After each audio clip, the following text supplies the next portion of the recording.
At UFC 237, the Octagon makes its return to Rio. On today's show, we preview the main event matchup between UFC strawweight champion Rose Namajunas and the #1 contender Jessica Andrade. Thug Rose started her reign in spectacular fashion with a knockout win over former champion Joanna Jędrzejczyk.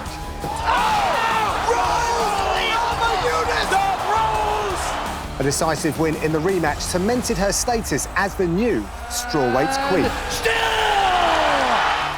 For her next title defense, Namajunas now heads into enemy territory to face the top contender. It's the second shot at the 115-pound title for Brazil's Andrade, who comes in on the back of an impressive 3-fight win streak.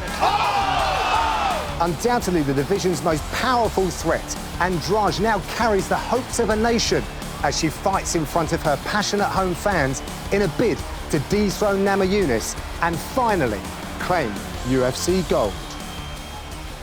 Hello and welcome to UFC Inside the Octagon, where we bring you in-depth analysis of the biggest fights. My name's John Gooden, alongside expert analyst Dan Hardy. Today, we are talking about the main event for UFC 237. Dan, it is another female headliner, which is great to see the evolution of mixed martial arts for women in this sport, and it's a big one. Rose fighting for the very first time outside of the US. Yeah, it's a big one, and it's a new challenge for her as well.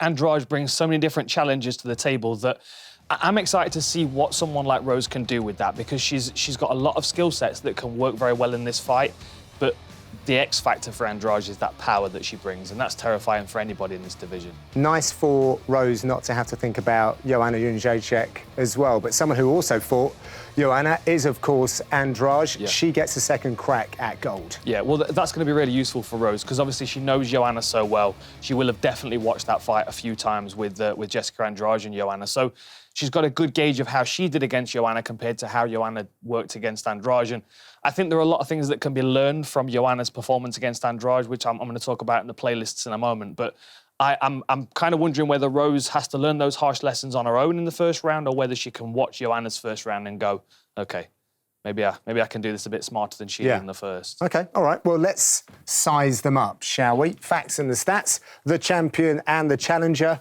I guess, for me, the physical side of things are quite different in size, but then Andrade has always faced that. Yeah. And she's come down from bantamweight. Well, this is it as well. I mean, we look at the records. Obviously, you can see the experience advantage for Andrade, but you've got to think more than half of that was at bantamweight. So she's learned a lot of lessons in that weight class above. Yeah. And with the power that she utilised in the higher weight class, bringing that down, dropping 20 pounds, taking that weight off her frame has not seemed to affect that strength at all. Absolutely not. It's just allowed her to work a lot harder, which, over 5 rounds is going to be massively useful to her. And it's helped her out with some stats. Anything there that is... Well, I mean, just all of them. Highest strike rate in strawweight history. That's going to be huge in this fight, because she has to throw punches to get inside her range. She has to throw punches to get out of range. And then if she's on the floor, the majority of the time she's working strikes as well. So that constant barrage is going to be really useful to at least keep Rose on the back foot and give her some breathing room until she can find her way into this fight. This will lead me into what I'm about to say next. Most submission wins in strawweight history. I think the MO for Rose is always the same. Yeah. Strike to strangulation. I love that phrase. And it doesn't change, right? Yeah. It's very linear and it works, but obviously there are different ways that she can approach it, different techniques that she can use. I mean, the principle's still the same. She's going to strike her way into a clinch where she can then start working her chokes. But, how you would do that to one person and how you would do that to another is very different depending on what they bring to the table. Mm-hmm. And that's where, in my opinion, Andrade brings a game that Rose has not seen before in the Octagon, which I think makes this a unique challenge for her. Yeah, OK, well, let's take a look at Rose then. OK, well, the first thing that she has to do, and as I was saying, she can learn a lot from the Joanna fight, the first fight that Joanna had with Andrade, because she's fought Joanna twice, obviously the knockout and then the 5-round decision. But this was the story of both fights in the beginning. She's teasing, she's testing. They're almost like skirmishes, like she's trying to get Joanna to throw her attack. And obviously, as an intelligent striker, Joanna didn't take too many risks in the second fight. The first one she did, and she paid for it. But this kind of pressure in footwork without throwing too much is going to be really useful, because what she wants to try and do is she needs to try and draw Andrade's attack out of her. If she goes in and starts initiating the attack, she's walking into Andrade's range, and that's where she's going to hit the buzzsaw, which is what Andrade is all about. For Rose, she needs to kind of tease and test, stay on the outside, and utilize that lead hand and that lead leg to try and draw the attack first.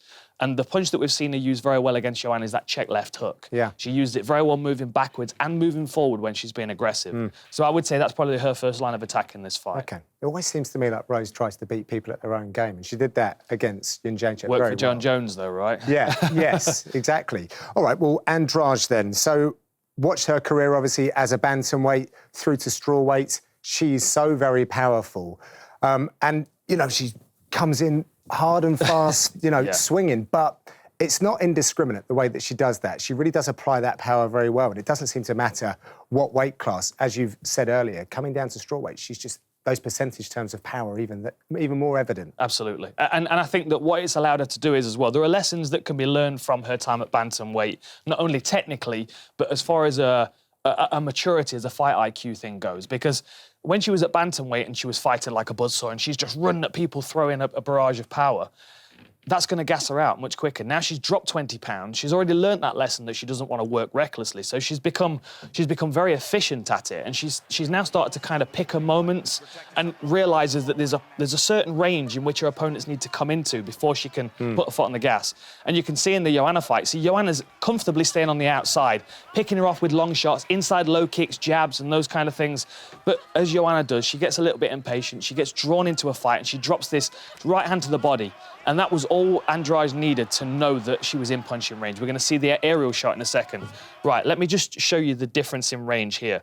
Because all the way through this, Joanna was working at a range which was like right at the end of Joanna's jab, right?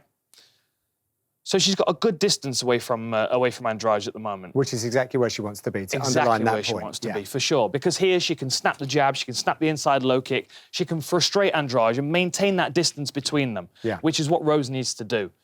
Joanna throws a feint jab and commits to a right hand to the body, and watch how close their heads come together. I mean, we've got a decent distance here. But as she throws this punch, I mean, they're almost head-to-head there. Yeah. That's far too close. And if, like I was saying, if Rose can watch this fight and say, hey, I don't want to get that close to her. If I can maintain distance, I'm not going to get caught with these reckless shots. And in the first round, Joanna got caught with 2 clean shots from this trade, which really kind of lumped up her face, and she paid for it, and she learnt those lessons. So what I'm thinking is if Rose can at least approach the fight like Joanna did from the second round on, she might not even have to take these big punches in the first round to learn that lesson. Obviously, the challenge is that you fight in Andrade, and you know you've got to be focused on circling back into the centre. This is what she doesn't want to be doing, though. She doesn't be stepping in and just feeling confident in that range that she can trade punches. Because even at bantamweight, as we've seen, like when she starts trading punches, she's knocking people off balance. She's knocking people out now at strawweight, as we've seen with Carolina. And if you're Andrade, you really don't want people circling towards the centre. You want to keep pushing them back to the fence. Keep controlling them. See, she's circling around here. Push her back to the fence where you know that there's not that space to move into. And then you can start your barrage of punches. She's incredibly aggressive, but I feel like in her early career, she was reckless with it. Whereas now she knows that if she can sort of corral them up against a fence, that she's got far more chance of landing something significant because there's less space. So in Rose's mindset, she needs to keep circling back to the centre and maintain that distance. OK, well, another thing that I've looked at from, and I was sort of saying about it earlier, was the way that the elbows of Andrade were almost glued to her hips, and the way that she fires is very unorthodox. But, I mean, it's so effective. Doesn't always have to look pretty. This looks pretty devastating. Yeah. And the thing is, when you've got a, 62-inch reach, in comparison to Rose, who's 65. Yeah. She's not even using the full extent of her reach. No. Which is why she's got to make sure that Rose is almost face-to-face with her. Yeah. It was like Sean Sherk was a devastating boxer if you stood on his front toe. But if you give him a bit of space, all of his punches fall short. Right. The difference with Andrade is that she takes her feet with her. When she decides she's punching you, she brings herself to you. So that's something that Rose has got to be cautious of, obviously. But at the same time, Andrade kind of steals some of that range off herself because she's keeping her elbows in close. Yeah. Whereas Rose, although she's got the reach advantage in the height, the arm length and the leg length, she's able to utilise the full length of her arm. She really does show it, especially in that check left hook. I mean, look at the length on that left hook. I mean, and it was perfectly set up as well, really nicely timed. Joanna just wasn't expecting it, so there was a surprise element there as well. But if Rose can start utilising this left hook, she can use it defensively as Andrade is crushing forward to catch and pivot off, and aggressively, and look at the distance she's covering. Like, she's not really even in Jessica's punching range when she's landing this punch. So that's something that she has to be considering. And the one other thing that we've seen being really useful throughout her career is the head kick. And I wouldn't recommend low kicks or body kicks because Andrade will definitely catch and just bulldoze her over with that. But the head kicks on the end of a combination, if you're Jessica Andrade and you've got to move into range to throw your strikes, you either stay in range and keep striking or you clinch. If at any point she's trying to exit that range, that's where Rose has got a range that Andrade can't compete at, which is the leg extend. I think it's like 4.5-inch difference in leg reach, which, I mean, I've never thrown a leg stat in before. I know you like a leg reach stat. Like a leg reach stats. Yeah, well, that's where it's useful. You know, Yeah. when you're catching people on the end of your toes and you've got an extra 4.5 inches on your leg. Yeah, especially when you're also underlining that fact that Andrade, although we see a reach stat, she doesn't use that because she's so tucked. Yeah, yeah. Well, with that, so she gets in really, really close, but that's not the only thing that she offers in that mid-range, right? She's a very powerful wrestler too. Definitely. And she's got, once she gets into that range, she has two options. She can either maintain the distance between her and opponent, still backed up against the fence, that's most important. We saw it really well against Rosie, who's a very, very technical fighter, a very intelligent fighter as well. But with the aggression, there's not necessarily an answer to this, especially when there's so much power coming in her direction. But again, look, backed up against the fence, but this time she's not closing distance. She's maintaining that space between the two of them so she can punch. Not stepping too far out to allow Rosie to find her punching range, but not stepping too close in where she finds herself in a clinch. If she does find herself in a clinch, though, we know she's got a lot of options there. But this is where her options come into play. Does she want to strike or does she want to grapple? That's ultimately the decision. And when she gets into this position, she's got the option. Because most of the time, when people are getting that barrage of punches coming back, they bring their arms up, which leaves underhooks and level changes available. I mean, look, this is Raquel Pennington. She had 2 fights against Raquel Pennington, who's a high-level bantamweight fighter. She was lifting her up, throwing her around, she was bullying her around with strikes, and she comes down to strawweight, and it's so much more impactful. It almost looks like an unfair fight when you look at the power disadvantage that most of her opponents are at. Yeah. Even landing on the strike, on the guard. I mean, we've just recently done the Dustin Poirier breakdown, and her footwork is very similar. Yeah. Squares up and throws hooks and powers in. And as you were saying, because her elbows are close to her sides, and because we're going to talk about all the twisting takedowns that she uses, all the torquing that she's got in her midsection, it's the same movement. She's talking, she's twisting, and she's using her body to drive the momentum into the punches instead of just arm power. Yep. Well, Dan, you've already hinted that we've got more coming up. We're just going to take a quick break. But as Dan said, plenty more to talk about on this one. Welcome back to UFC Inside the Octagon, where we are discussing the main event for UFC 237. So far, we've spoken about the ranges. Rose Namajunas trying to keep it at the full extension of range, and then the buzzsaw, if you like, of Jessica Andrade, where she gets closer and closer. But let's put it in a clinch then, Dan. Yep. What have we got here? So, obviously, as Andrade closes distance with those power shots, like I was saying earlier, a lot of the time most people bring their guard up, which allows her a few options. And one of the things that she uses really well, a shout out to the old school great Randy Couture for the high crotch. This was his favourite takedown in the clinch. Because you're able to, especially when you're short and stocky like Andrade is, she's able to really elevate. And again, this is at bantamweight where she's throwing Raquel Pennington around. I mean, that's a fighter that's at least 20 pounds heavier than the ones that she's fighting in this weight class. So then when she comes down to strawweight, she's just manhandling people. Yeah. And oftentimes with this takedown as well, it ends her up in a position on the floor where it's far more favourable, where she's half guard or side control, and she's just hammering away with those heavy punches. And the same way that she strikes on the feet is the same way she strikes in the guard. She uses her body to talk. And this is one of the things that Rose has got to be aware of. Because if she does end up on the floor, which is most likely in this fight at some point, she's going to be fighting her way back up to her knees to work a sweep, to get, in on the legs or something, so she's not flattened out. As she's getting back to her feet, this is what's happening. We're getting a barrage of punches coming in, and she's going to continually throw these punches because what it forces her opponent to do is tuck their head, try and get their head in a safe position. If this is not an MMA fight and this is just a grappling match, in this moment, Joanne Calderwood's got good head position and she's driving up towards the fence. But because she's taking punches, she's keeping her head tucked. She's a bit timid because she's, she's under fire as she's trying to get up from a bad position. So then what we see happen here, constant shots all the way through. Look, you see Jojo turn the head away. And what that allows Andrade to do is go straight over the head, and this is something she's very, very good at. She gets locked up, the short, stocky, powerful arms. Look at the muscularity in her back as well. When she decides she's clamping onto a guillotine, it's going to be incredibly difficult to release that grip. Yeah. And she just, clamps on and squeezes. That's a hell of a squeeze. Tucked right underneath. She's got the perfect body frame, really, to fold somebody in two that's taller than her. Arm in guillotine as well. Yeah. That just shows how good the squeeze is, yeah. And again here against Larissa Pacheco. This was top position here. She did a great job of controlling her in the top position, controlling her far side elbow so she wasn't able to do anything. And then once she'd locked the guillotine up, she trapped an arm at the same time. Beautiful work. Right? That's the real danger for Rose in this fight. Aside from the striking barrages that she's definitely going to be expecting, if she finds herself in a bad position, she's got to be careful of her neck working up. Yeah, but she has shown when she's put in those bad positions in the clinch that she's got answers for them. And also she can put herself in the clinch, she can initiate that, and again, can threaten from there. She's a very dynamic fighter. She is very dynamic, and I would say that the clinch is probably one of her best assets, to be honest.